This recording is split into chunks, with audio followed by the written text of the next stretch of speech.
Trois questions à Nicolas Arpagian. Bonjour. Bonjour Nicolas. Delphine. Merci beaucoup d'être avec nous. Vous êtes le vice-président du cabinet Headmind Partners, auteur de plusieurs ouvrages. Je ne vais pas tous les citer, mais on peut citer Frontières.com quand même aux éditions de l'Observatoire, La sécurité dans cette collection Que sais-je des presses universitaires de France, ou encore La cyberguerre, la guerre numérique a commencé aux éditions Vuibert. Bon, un spécialiste, on comprend bien de ces questions de cybersécurité et surtout de l'enjeu au niveau national, international. Alors, on a entendu le ministre chargé de l'Europe, ex-ministre d'ailleurs délégué au numérique, Jean-Noël Barrot, présenter son texte sur les ingérences étrangères face à la diffusion des fausses informations. Ce serait un des risques importants aujourd'hui qui court pour la démocratie, qui est dans ce contexte d'élection. Est-ce qu'il vous semble que, justement, les ingérences étrangères à travers le numérique sont le risque principal en matière de cybersécurité dans ce contexte électoral? Alors oui, en effet, on va caractériser les risques. On a un risque sur la conduite même de l'élection. Alors là, ça relève des services du ministère de l'Intérieur, d'ailleurs de manière à compiler, faire remonter les résultats. Ça, ce sont des réseaux dédiés et donc on va considérer qu'ils font l'objet d'une protection spécifique et d'une surveillance particulière. Par contre, il y a tout le volet en amont, le volet informationnel qui fait partie de cette cyberguerre, c'est-à-dire des usages offensifs des technologies de l'information et donc l'usage de l'information en tant que relais, amplificateur de circonstances de nature à polluer, parasiter le débat politique. Alors il s'avère que le scrutin européen est très, hélas, favorable à ce type de campagne. Pourquoi ? Parce que déjà l'Europe, c'est souvent un des sujets cibles des États, des organisations qui veulent déstabiliser les opinions publiques démocratiques. Pourquoi ? Parce que l'Europe, c'est déjà une coalition juridique, économique, et qui peut peser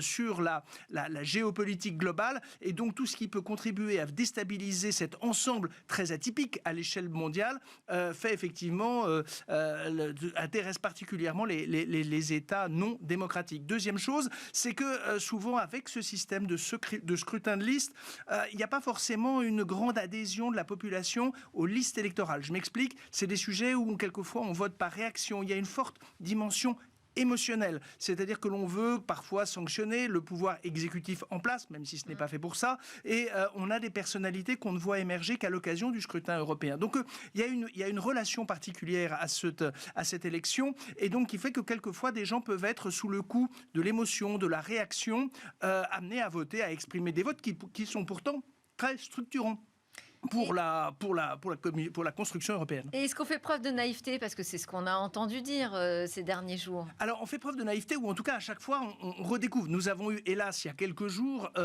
des pochoirs qui sont venus offenser le mur des justes, c'est-à-dire de manière à saluer la mémoire de celles et ceux qui ont sauvé des Juifs en France, et donc ce monument à Paris. Et c'est vrai que tout de suite, il y a eu une réaction émotionnelle, alors que ce ne sont que des tags, et évidemment, dans un cadre tout à fait spécifique, et donc il y a évidemment une solennité qui a été empiétée, évidemment, mais on voit bien qu'il y avait une modestie de moyens, et dès lors, ça relance le débat sur l'antisémitisme, sur des sujets très très sensibles, politiques, avec des affrontements, alors qu'il aura fallu quelques centaines d'euros, puisque c'est ce qu'on manifestement avait été dépensé pour obtenir au mois d'octobre dernier ces mêmes pochoirs, alors cette fois-ci aux couleurs d'Israël, avec des étoiles de David sur des murs de Paris, et on voit bien qu'il y avait une rusticité du moyen. Par contre, le numérique trouvait sa place pour amplifier, pour donner une caisse de résonance à ces campagnes, très simples à mettre en œuvre, au final très locales, mais qui gagnent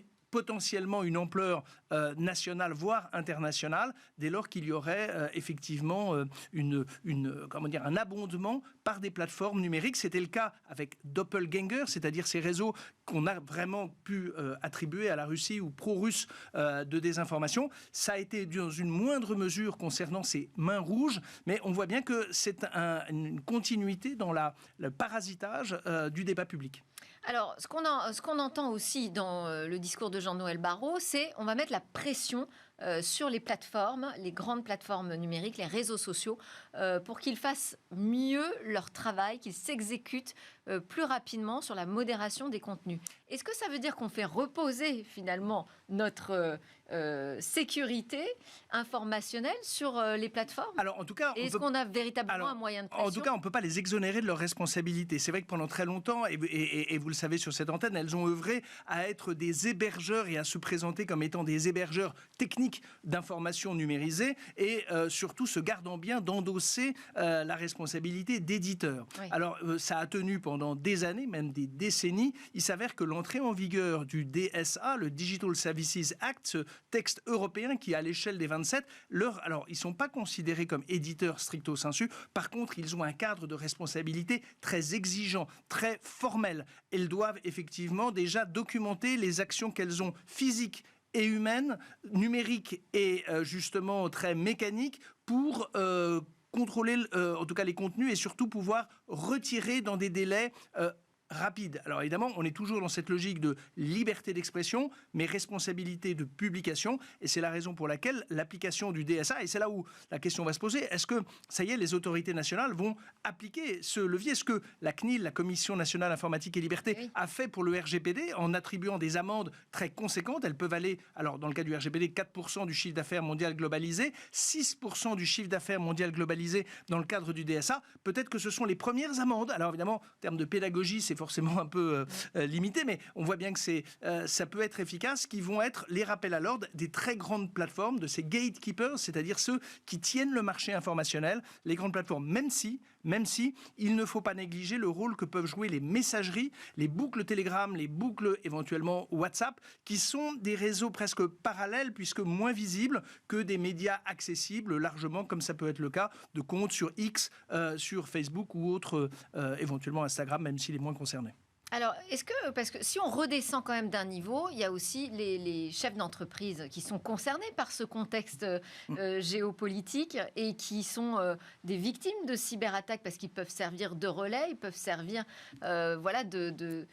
parfois de mules, comme on dit, mais ils peuvent aussi être une façon de bloquer le pays. Alors, qu'est-ce qu'on peut leur conseiller aujourd'hui dans ce contexte très fragile? Déjà, de se mettre, j'allais dire, en conformité, parce qu'ils ont maintenant de plus en plus des obligations. Les obligations, on le voit avec l'entrée en vigueur de cette directive Nice 2, qui va s'étendre à plus de 10 000 entreprises. Donc déjà, on voit que dans l'écosystème, on élargit considérablement. Et surtout que la particularité de ce statut d'entreprise concernée par la directive Nice 2, c'est que les entreprises doivent s'auto-déclarer. C'est-à-dire, c'est elles qui doivent faire l'analyse. Alors, le site de l'ANSSI, cyber.gouv.fr, fournit des éléments pour se documenter, mais on voit bien que déjà on va élargir le nombre d'entreprises et ça descend assez bas dans la granularité des organisations, d'autant plus que les grands donneurs d'ordre vont être désormais de plus en plus vigilants, presque exigeants à l'encontre de leurs sous-traitants, voire des sous-traitants de leurs sous-traitants, de manière à s'assurer. Donc s'assurer que ces actifs numériques sont protégés à un bon niveau, c'est-à-dire faire en sorte qu'on ne soit pas dépendant